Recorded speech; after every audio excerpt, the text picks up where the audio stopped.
Welcome back, ladies and gentlemen, to the She Knows Pro Football podcast. Once again, I'm Alice, aka the NFL Girl, and once again, I got my good friend Dominick from Fantasy Hot Read here. Dominick, how you doing? I'm not doing too bad. My Saints beat up on Tom Brady and the Buccaneers, so I'm pretty happy right now, other than, Mike Thomas being out for a little while. Well, I found out Vic Fangio does not know how to clock manage. So, yeah, my Broncos didn't do well. And, going to be a rough season for me, apparently. So, hey, what can I say? Well, you guys, we did pretty okay last week. I was a little more hopeful and optimistic for my team than I probably should have been, but that's neither here nor there. This week, we got some really, really interesting matchups. So let's get started. We're going to start with our Thursday night matchup. We're going to Ohio, ladies and gentlemen. We got the 0-1 Cincinnati Bengals facing the 0-1 Cleveland Browns. Dominick, who you got?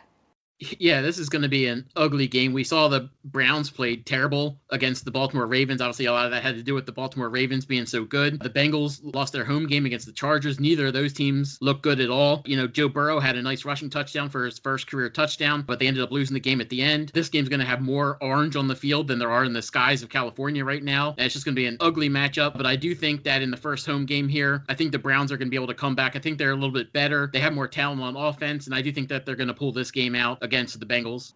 I saw what looks like some promise in Joe Burrow. If they can put all the pieces together there in Cincinnati, there is some promise. Again, we're just trying to have them do better than 2-14. That was their record last season. And there's a potential there for that. Joe Burrow just needs better protection, I feel like. I did see some, a healthy AJ Green really does make a difference, and it helps that he has a better quarterback this season. We'll see how that pans out. If AJ Green can stay healthy, I could see Joe Burrow doing pretty well. We got Joe Mixon was signed to a long-term deal this offseason. I'm hoping I can see some more out of that running game coming up. Cleveland, meanwhile, good Lord, Baker Mayfield, this child scrambles more than is necessary for him, and I'm still seeing a repeat of that from last season. We saw a lot of that where he was scrambling unnecessarily and not keeping his eyes down the field. I'm hoping he can get in better control of that because he does have good receivers. In particular, you got Landry there, and in your backfield, you got Kareem Hunt and you got Nick Chubb. Hand it off if you're that concerned, or, dump it or do a short screen pass. It's so much that I could see them improving upon if we can get Baker to stay focused and, read his offense. He definitely has more that he could do there with this team. I feel like this is going to be an interesting season. This could be make or break for Baker. It really can. And so I want to see more out of him. This should be a pretty good matchup, I feel like. And I feel like I want to pick the Bengals in this because I want to see Joe Burrow do well. But I feel like Baker has a little bit more weapons. He's been there a little bit longer. And their defense, even though they've had some issues this offseason, I feel like they got a little bit more going for them. So I'm like you. I think I'm going to give this to the Browns. And not just because they're at home, but like I said, these guys have been playing together longer. I feel like they're going to have it, figure it out this week and get the win. Yeah, like Adam Rank said on Twitter, Baker Mayfield was playing so bad on Sunday, like he was trying out for the Bears. Oh my goodness. I've never seen anything like it. Seriously, never seen it. I wouldn't even be surprised if Trubisky and Baker end up somewhere in another season. I'm not even joking. Headed to our Sunday matchups, our first match is the 0-1 New York Giants, headed to face the, good Lord, 1-0 Chicago Bears. Dominick, who you got? Yeah, the Giants, Daniel Jones is still a turnover machine. We saw some ugly interceptions, on Monday night. Of course, that was against Pittsburgh's defense, who, if the Ravens aren't the best defense in the league, Pittsburgh might be. They had Minka, who had a couple of bad plays. He let Slayton get behind him for a touchdown, but overall, he's going to be a shutdown, player this season. Saquon Barkley had a terrible game. He only had 6 rushing yards the entire game. That's not going to happen, I don't think, against Chicago, but it is a road game. Chicago's defense is half decent as well. Trubisky actually came back and played decent in the end of the game. Allen Robinson is still Allen Robinson. I think David Montgomery's going to get something going. This is going to be an ugly, low-scoring game, but I do think the Bears may end up being 2-0 at the end of this one. Wow. I'm probably gonna have to agree with you there. Giants, oh my God. Remember last season when we called him Danny Dimes? That boy is Danny Pennies now. Oh, he's just it was so bad. It was so painful to watch this team. Saquon Barkley had 15 for 6 yards. That's ridiculous. How do you have how do you have more carries than you have yards? That's so this team, it's so much that I want to see out of them, and I know that I'm not. And I have a feeling that they're going to be competing for last place because I just don't see anything out of them. I don't see where there's so many areas that they need to improve, and I don't know how they go about it. Chicago, meanwhile, I was surprised to see Trubisky do as well as he did in the second half. I'm hoping to see more out of David Montgomery this week. I know that there is some issue going on there with Allen Robinson. I don't know whether or not he is going to force a trade. There was some rumor to that, but his agent has said that he is not. They're not moving forward with that. So I'm hoping that they can get a deal done and get him feeling comfortable being there, playing with Trubisky. And hopefully, once that situation is settled, it'll help improve the team because, it'll lift his morale and you'll see even more out of him, which will help Trubisky even more. So I see a lot more potential in the Bears than I do in the Giants. And that being said, I definitely feel like the Bears, in particular, because they have a much, much better defense. It's not even comparable. I definitely see the Bears getting a win in week 2, and the Giants, I don't know where they're going to go this season because I don't see anything good out of them right now. And maybe I'm wrong, but as of right now, I just don't see any positives in that team. Next up, we got the 0-1 Atlanta Falcons headed to Dallas to face the 0-1 Cowboys. Dominic, who you got? Yeah, Atlanta didn't play well against Seattle. They lost worse than the score showed. They couldn't really do anything in the run game here. Matt Ryan threw the ball 54 times. He had 450 yards receiving. He had 3 receivers in Julio Jones, Calvin Ridley, and Russell Gage. All had 9 catches. They all had over 100 yards. That's not going to happen again in this one. Dallas is going to light up this Atlanta Falcons defense. The Falcons defense is not good. Dak Prescott is good. He is going to use Ezekiel Elliott hard in this one, whether it be in the run game or in the pass game. Amari Cooper is not going to be shut down in this one like he was against Jalen Ramsey in Los Angeles last week. This game is 4.5 points for Dallas, and I think they're going to cover that easily. They should win this one by at least a touchdown. Atlanta is another one of those teams that you always want to see more out of, and you never quite see it. And I'm not sure why. Again, like you said, he's got good receivers. You got Calvin Ridley and you got Julio Jones. The backfield, you got Todd Gurley. I mean, there should be more out of this team than what you're seeing. But the biggest issue isn't on their offense. It's a repeat of last season, at least from what we've seen in week 1, which is their defense. And so that being said, again, this is going to be a team that, because of their defensive struggles, their offense is going to struggle. We'll see what happens. Again, I know I'm keep repeating that. I say we'll see what happens because it's early in the season and I don't want to dismiss what they have the potential of doing because they have such good players on that offense. So I want to see Atlanta do well, especially in that NFC South division. It's good when they're playing better, but I don't have much hopes in them simply because I have no faith in that defense. Dallas, meanwhile, I didn't expect them to lose. I didn't predict them to lose. I expected better out of them facing the Rams, but what can be said? Again, like I said, I expect a lot out of Dak because Dak is playing for something. Dak is playing for a long-term deal, and he's got to get that long-term deal done. How do you do that? Prove that you are worth them paying the kind of money that they're going to have to pay to sign you to a long-term deal. Think about the people that have gotten their deals done and the contracts that they looked at. They're going to have to pay through the nose to keep them, but in order for that to happen, he's got to play up to his best potential. And that being said, this is the season for him to do that. He's got Zeke in that backfield. He's got good receivers there. There's no reason for that team to really have any issue on offense. Theirs is the same problem, like I said, with Atlanta, is they've had some health issues on that defense. You're going to have Sean Lee out for a while. You got to compensate for that. If they can overcome the little injuries on their defense, this offense can carry them far enough to get to finish, potentially first or second in that division, because the NFC East still remains a weak division. So I expect Dallas to be able to put enough of it together just on that offense to carry them to a win in week 2 and beat Atlanta. And hopefully we'll see what it is that we didn't get to see enough of in week 1. So I'm definitely giving this one to Dallas. Next up, we got the 0-1 Detroit Lions headed to Green Bay to face the 1-0 Packers. Dominic, who you got? Yeah, like I said last week, Aaron Rodgers is on a mission this year. Devontae Adams is obviously on a mission as well. He had 14 catches for 156 yards and 2 touchdowns last week. Aaron Rodgers had 4 touchdown passes. They're going to light up this Detroit defense, especially if Jeffrey Okudah is out again. They don't have Darius Slay anymore. They lost another cornerback last week in Trufant. We'll see if he's able to play or not. It's going to be in Green Bay. Detroit is an indoor team, obviously, as we know, playing in the Ford Field. So I think Green Bay is going to rush him with the Smith brothers, one of the best defensive end duos in the league last year. They're going to do it again this year. They're going to get to Stafford. Swift cost them the game last week. He's going to do better this week. He's not going to be enough, and I think Green Bay is going to pull out a victory here and go 2-0.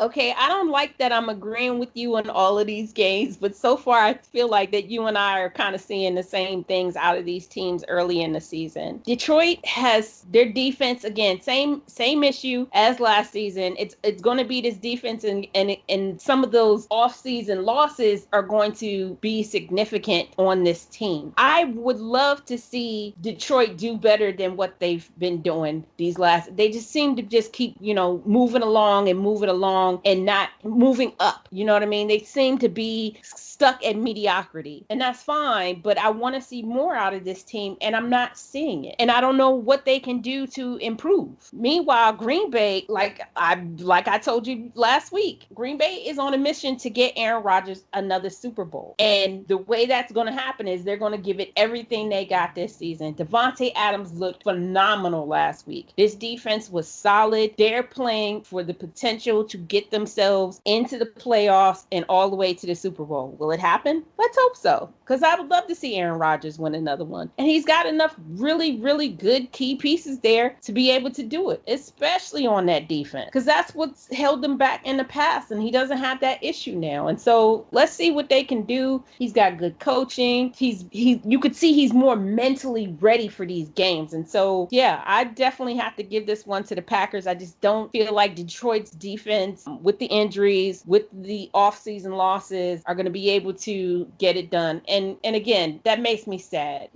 But I don't see them rising above mediocrity again this season. Definitely giving this to the Packers.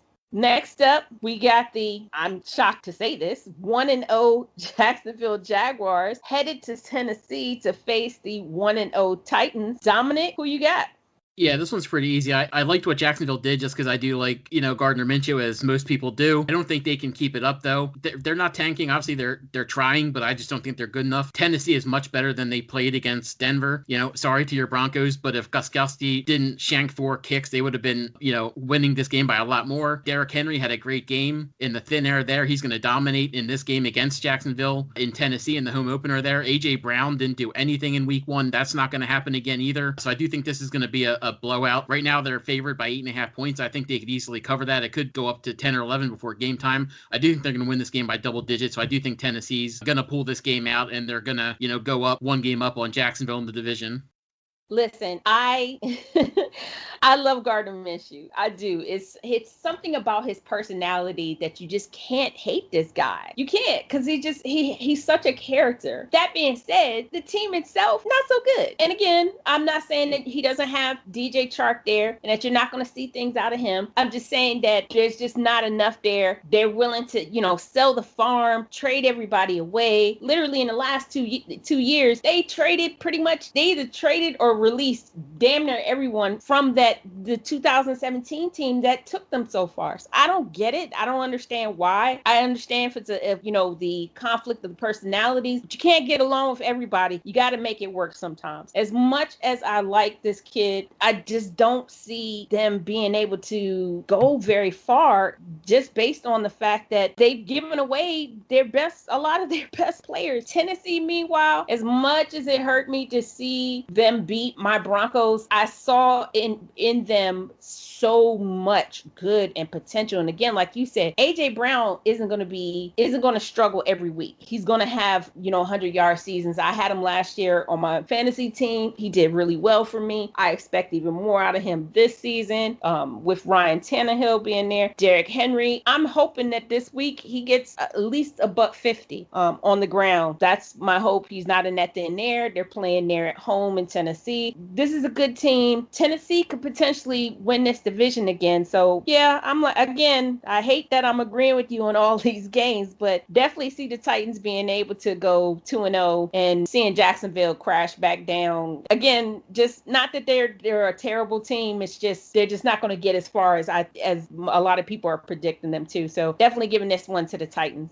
Next up, we got the 0-1 Minnesota Vikings headed to Indianapolis to face the 0-1 Colts. Dominic, who you got? Yeah, the good thing for Minnesota this week is that they're going up against Phillip Rivers. He looks like he's almost done. He looks kind of on that Eli train or even the Peyton Manning train at the end of his career where his arm is just gone. We'll have to see what happens. Minnesota still has no defensive backs that they need to, which they'll need going forward, going up against Green Bay again, or even Allen Robinson in Chicago. But T.Y. Hilton doesn't scare me right now. I do think that the Colts are going to pull this one out because I think they were embarrassed last week by how they played. Marlon Mack was a devastating injury for them, but I do think that's going to really help Jonathan Taylor move forward. It's going to clear up that backfield with Nyheim Hines being in there as the third down back. He had 2 touchdowns last week. Paris Campbell had a solid game last week with 6 for 70. So he's the number 2 receiver there. With the backfield in Minnesota, just having Jeff Gladney as well as Cameron Dantzler there, the 2 rookies, they didn't do good last week. I don't think they're going to do good again this week. Dalvin Cook is a great running back there, but he didn't do much in the pass game last week. He had -1 yard in the pass game. He did have 2 rushing touchdowns, but I do think that Phillip Rivers especially was embarrassed last week. Minnesota's defense is just bad right now, so I am going to take the Colts to win in this game. It was surprising to me to see Phillip Rivers struggle as much as he did. I'm not saying that I didn't expect him to play as well as he did, say, 3 or 4 seasons ago. I don't think I expected to see that kind of a dramatic of a fall off. And again, we got to keep in mind, let's keep this in mind when it comes to all of these teams. Week 1 and potentially this week as well is more like preseason because they didn't have a preseason at all. And so we're going to see some rust. They're going to have to knock the rust off of everybody. Everybody's going to have to get up to game speed. So I expect these first couple of games to be kind of ugly for everybody, especially in particular these like older players, these older quarterbacks. Expect them to have to knock the rust off a little bit more than the younger ones. And so I kind of knew Rivers would struggle a little bit. I just don't think I expected him to struggle as much as he did. But again, that loss of Marlon Mack is significant. However, like you said, Nyheim Hines really stepped up. I think that could be enough to propel them through. They have good receivers there. When they get up to game speed, I expect Phillip Rivers to do a lot better. Minnesota, meanwhile, it's just their defense. Again, I don't know what is, this is another team that let a lot of their players, their defensive players, walk in free agency and didn't really significantly replace players or whatever. But, keep in mind, on that offense, though, they still got good receivers. You still got Adam Thielen there. You got a great tight end, Kyle Rudolph. You got a really good running back. He made, like you said, he doesn't have the best hands as far as receiving, but he's still going to get you good carries and get you good yardage and even a couple of touchdowns in Dalvin Cook. So I expect good things out of Minnesota. Again, I expect for Phillip Rivers to continue to improve this week, but I don't think this is going to be the week for them to get their first win. I'm going to take Minnesota in this one. I really think the Vikings are going to turn around this week and get their first win. And so, yeah, I'm going to give this one to the Vikings. Next up, we got the surprising 1-0 Buffalo Bills headed down to Miami to face the 0-1 Dolphins. Dominic, who you got? Well, they were playing the Jets, so I wouldn't really say it's surprising that they're 1-0. They should be 1-0.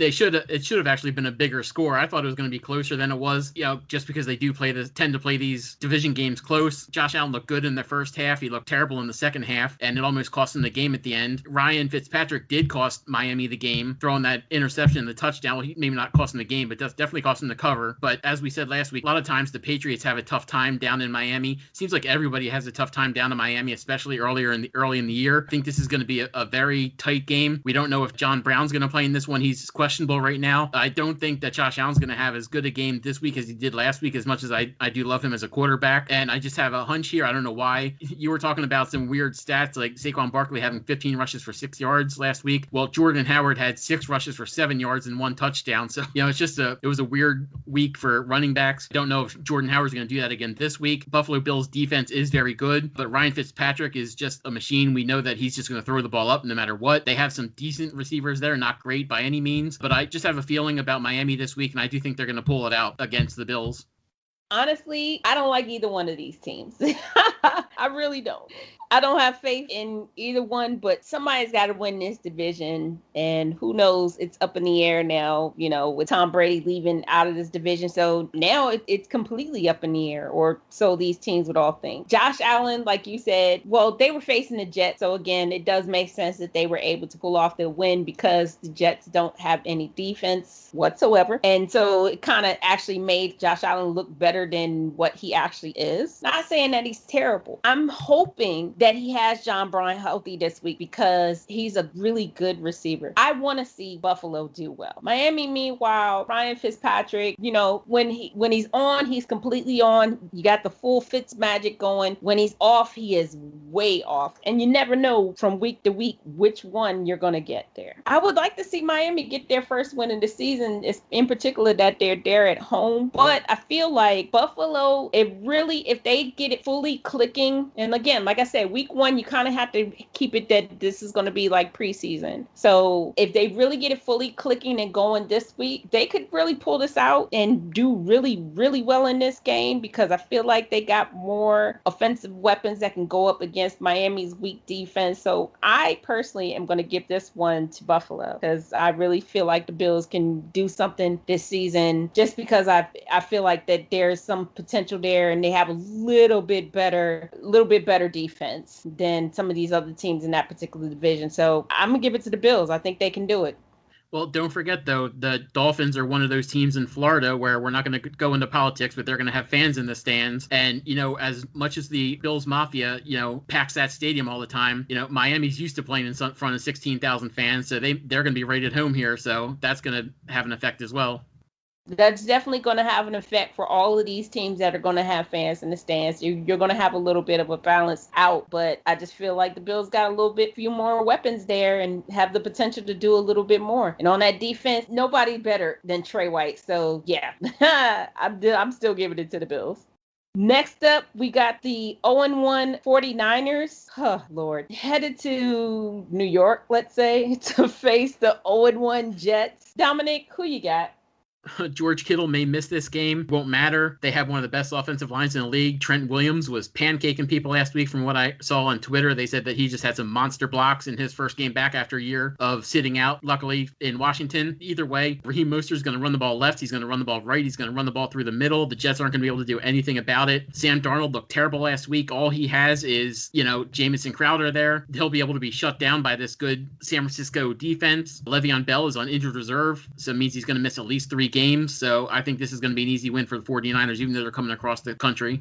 Listen, Sam Darnold just looks so bad last week. And again, like you said, he really only has Crowder there. And now with Le'Veon Bell being out in that backfield, who knows what this team is going to be able to do. On top of the fact that they have a terrible offense, they got a terrible defense and really got exposed last week. Good Lord, you should have been able to do something, and they did nothing. And now you got the 49ers coming in there. 49ers have a really good offense. Like you said, the addition of Trent Williams on that line, I assumed that him being out for an entire year was going to affect him heavily. He surprisingly came back and had a really, really good game. They got Raheem in the backfield. They have such a good offense, but to top that offense, they've got a great defense. My goodness. This team could potentially win this division again, or at least compete. And I'm not saying they're going to a Super Bowl again, but they're still showing all the signs that they could do really well this season. season. Meanwhile, the Jets, to me, have shown that they've got nothing. And with Le'Veon not being in that backfield right now, and at least for the next 3 weeks, don't see any reason whatsoever that they're going to be getting any wins mounted up in these weeks until he does return. Absolutely giving this one to the 49ers. And I don't really feel like this is going to be that interesting of a game. So there you go. Even coming across the country, hey, they're getting out of all that smoke and fire. They might play even better because they're not inhaling all that smoke and fire that they got to at their own stadium.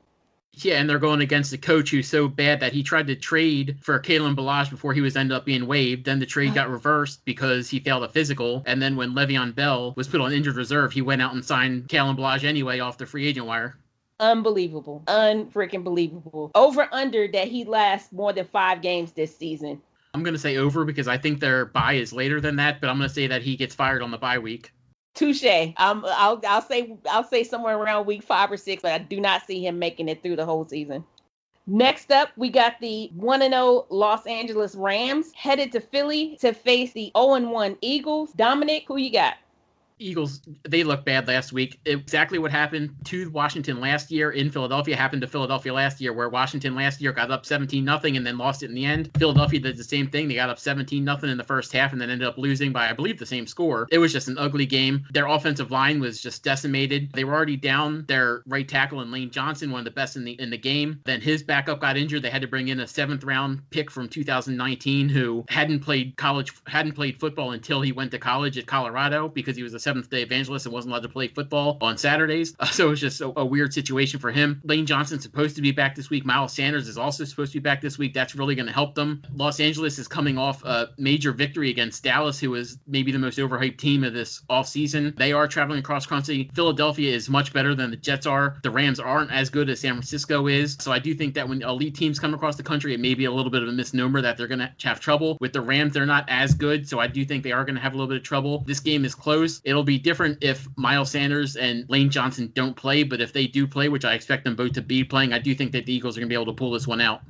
I was shocked. Listen, when the Eagles were up 17-0, I damn near turned the game off because I was like, oh, well, know how this is going to end because Washington is not a good team. And lo and behold, they turn around and turn that whole daggone thing around. And it made me question what the hell is going on with this Eagles defense. It's bad enough that the Eagles offensive line is trash and that got exposed terribly. I'm hoping that they get everybody back healthy like you do. But if they don't, that they're going to have massive issues this season because we can't have Carson Wentz scrambling for his life all season long. That's not going to work out well for them. This man has been injured previously. So yeah, I need to see something out of them. They might have to make some acquisitions there to shore up that line a little bit more. Meanwhile, the Rams, I was surprised they beat the Cowboys, but never say never to a team that has Jared Goff. And I don't fully understand this team. But hey,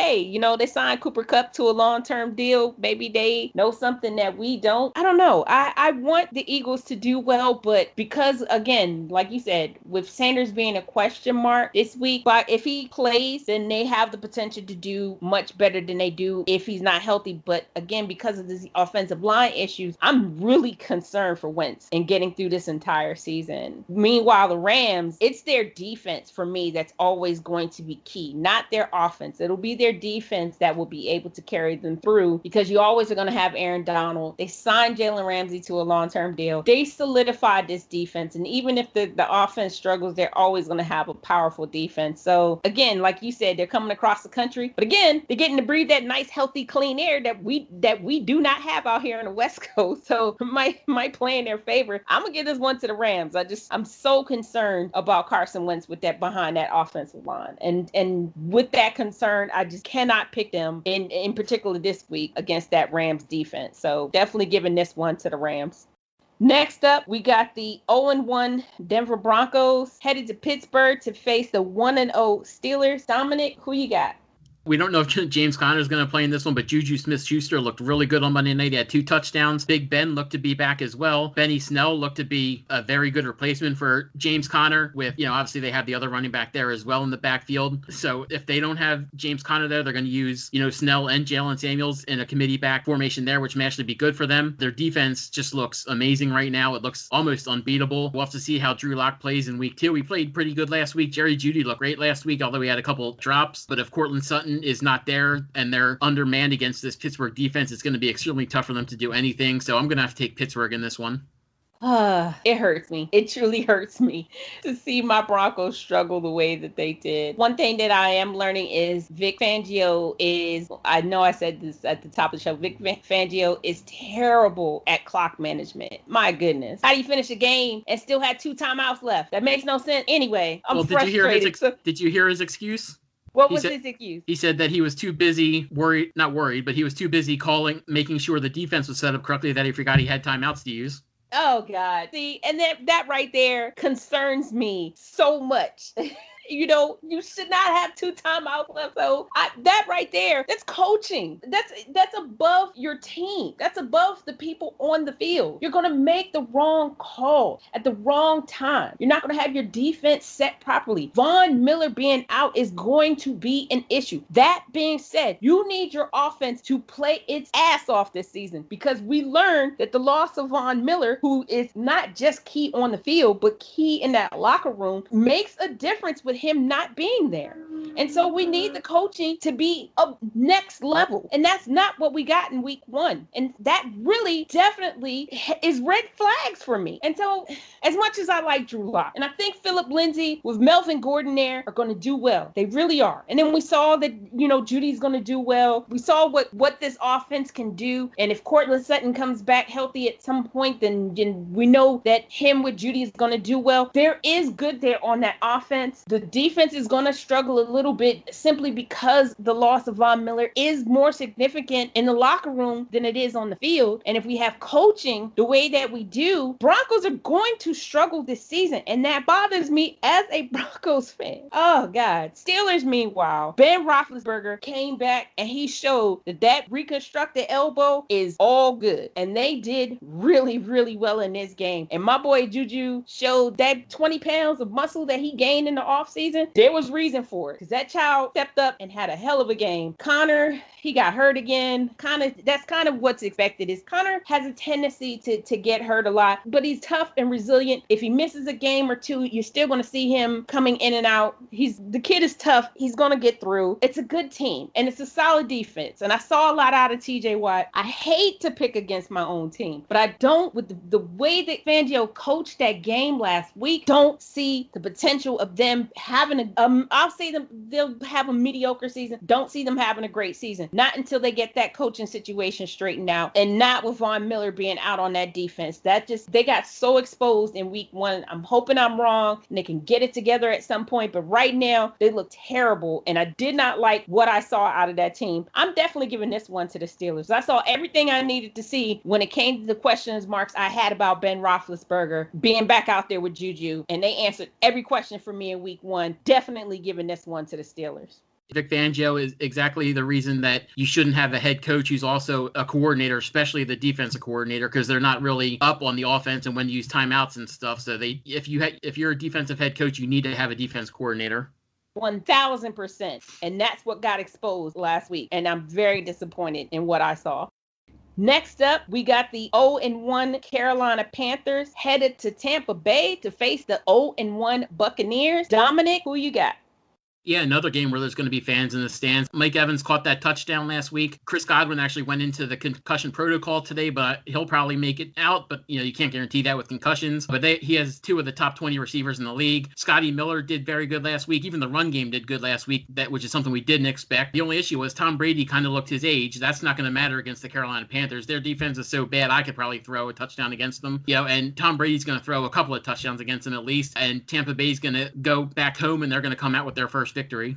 Carolina Panthers have no defense whatsoever, and that was the biggest thing I saw out of them. Is my God, you are so bad on defense. What is the problem here? Christian McCaffrey is not going to be able to save this team all by himself. Not when his defense can't stop the other team from scoring. I mean, you can try and run up the score all day, but you can't run up the score if you can't stay on the field. I'm not confident in Carolina whatsoever. Tampa Bay, again, as I said when it came to Phillip Rivers, when it comes to these older quarterbacks, expect them to have to knock the rust off a little bit more. Week 1 for me it was preseason, because that's typically, you would have had the 4 preseason games to bring yourself up to speed and, get all the terrible throws out of your system. So I expect more this week out of Tom Brady. Again, he's an older quarterback, so will he ever play like Patrick Mahomes, who's just turned 25? No, he's not going to play like that, but can he have a much better game than he did in week 1? Of course he will. Of course he will. And as the season progresses, it's going to get even better, I feel. I really feel like at some point Fournette is going to have to make an appearance in that backfield. I'm not saying that Rojo can't be consistent. I just feel like Fournette will give them a little bit more of a solid running game, but we'll see. I could be wrong. He has Mike Evans as his receiver. It's just going to be an interesting season, I feel like, for Tom Brady. Carolina, meanwhile, they're just no faith whatsoever. And like you said, having fans in the stand behind you there in Florida, there in Tampa is going to make a difference. Definitely giving this one to Tampa. I feel like we're going to see much, much more out of Tom Brady this week than we did last week. Going against that Carolina defense, not even a question that he can play so much better. Next up, we got the Washington football team, who's 1-0, headed to Arizona to face the 1-0 Cardinals. Dominic, who you got?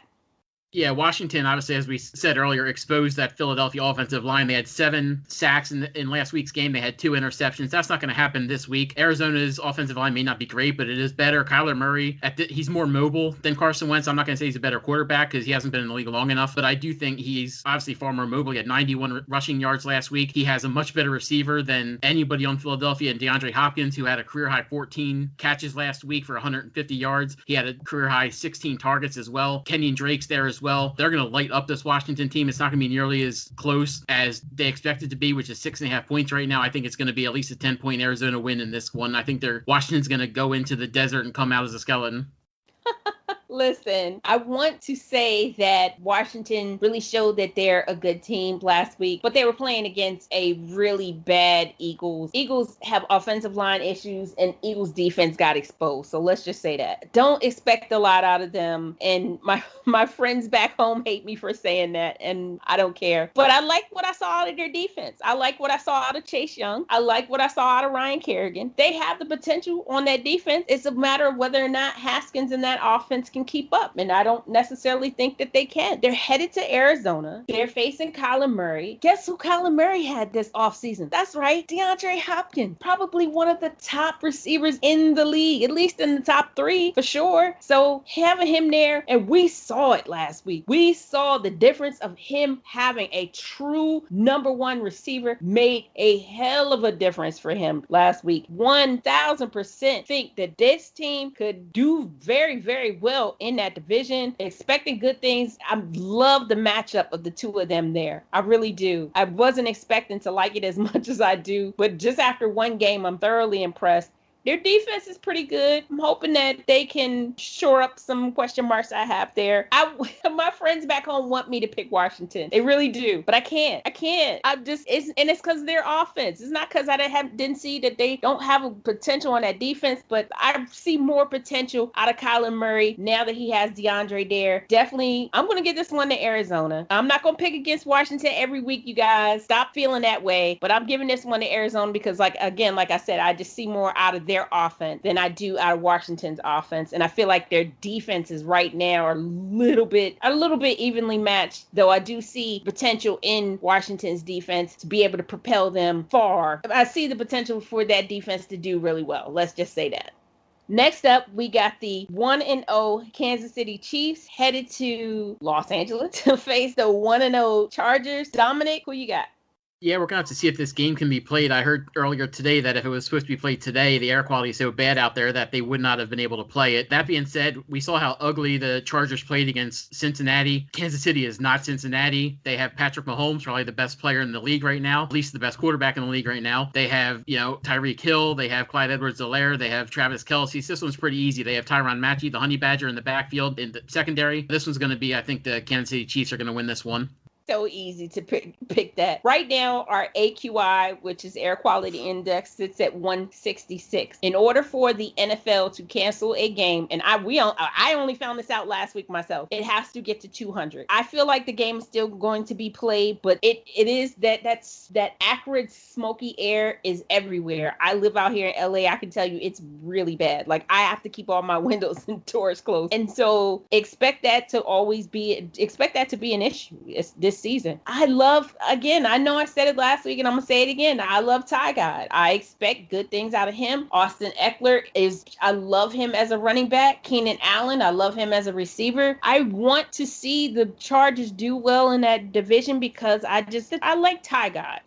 I like Ty God. I'm sorry, I just do. However, that being said, seeing what I saw out of the Chiefs last week, Chiefs are on a roll. Chiefs haven't finished off what they was doing last season, and that's running through people. They've got a good running game. They've got good receivers. I love Patrick Mahomes. He signed that long-term deal. That defense, my goodness, they made improvements in the offseason, which surprised me. Yeah, I don't know who's going to stop the Chiefs. I definitely don't in that division. So, yeah, as much as I would like to pick the Chargers, again, I know I say this every week because of how much I love Ty God, I got to give it to the Chiefs. I like their offense a little better. A lot better. And, a lot better. Yeah, exactly. To be fair, I do think that Ty God is going to get the Chargers. It's not saying much, but I do think he's going to get them to a second place finish in that division. And I think the toughest game for the Chiefs this year, which it's easy to say, is they actually have to go to Baltimore this year and play, where last year was played in Kansas City. This year they're going to have to deal with that Baltimore defense in Baltimore. Yeah, and that's going to be their toughest matchup. It's definitely not the Chargers. As much, like I said, as much as I love Ty God, it's definitely not the Chargers. Cannot give this to Chargers, even though they're playing at home. Definitely giving this one to the Chiefs. But it's going to be nice to see that pretty stadium again, even if it is empty. Next up, we got the 1-0 Baltimore Ravens headed to Houston to face the 0-1 Texans. Dominic, who you got?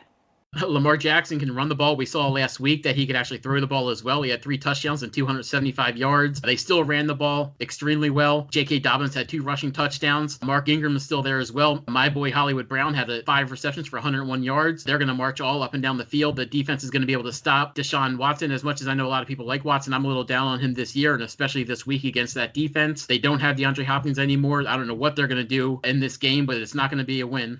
Yeah, the loss of DeAndre Hopkins is really going to be significant because that was his go-to receiver. And I like Watson, but that loss is significant. And we're seeing how significant it is by seeing how much Kyler Murray improved. I know it was just 1 week, but yeah, already I've seen the difference for Watson. And Watson will always be able to scramble for it and get you touchdowns or whatever, but sometimes you're going to have to be able to get that ball down the field, and you don't have that deep receiver that you had there last year. That's going to be significant for them all season long. Ravens, meanwhile, not only can Lamar Jackson scramble, Lamar Jackson can throw the ball. And he got Hollywood out there right now, fully healthy. The child can flat out run. And I love seeing it.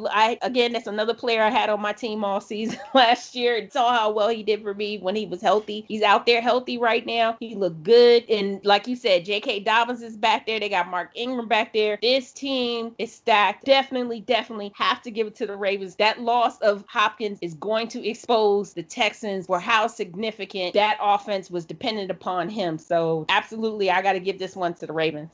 Yeah, and Hollywood Brown's another one of those guys like Juju who gained 20 pounds of muscle in the offseason. It didn't cost him any speed. If anything, I think he looked even faster because he's got more bulk and definitely was able to hang on to the ball a little more. Good to see it. I'm so happy for him. Next up, we got the 1-0 New England Patriots headed to Seattle to go face the Seahawks, who are 1-0. Dominic, who you got? I'm going to preface this by saying that the Seattle is the better team, and I do think they're going to win the NFC West. I think Russell Wilson's obviously the better quarterback here. I think that Stephon Gilmore is going to be able to shut down Tyler Lockett, though. Chris Carson, as he had 2 receiving touchdowns last week, that's not going to happen again. He's not usually that involved in the receiving game. He is going to run the ball, though, but I think the defense with the Patriots, even though they did lose all those starters, is going to play a lot better this week than they did last week against Miami. For some reason, I don't know why, they are going across the country, but it is a primetime game. You never bet against Bill Belichick in primetime games. So even though I do think Seattle's the better team here, I do think that the Patriots are going to go in and win this one in Seattle.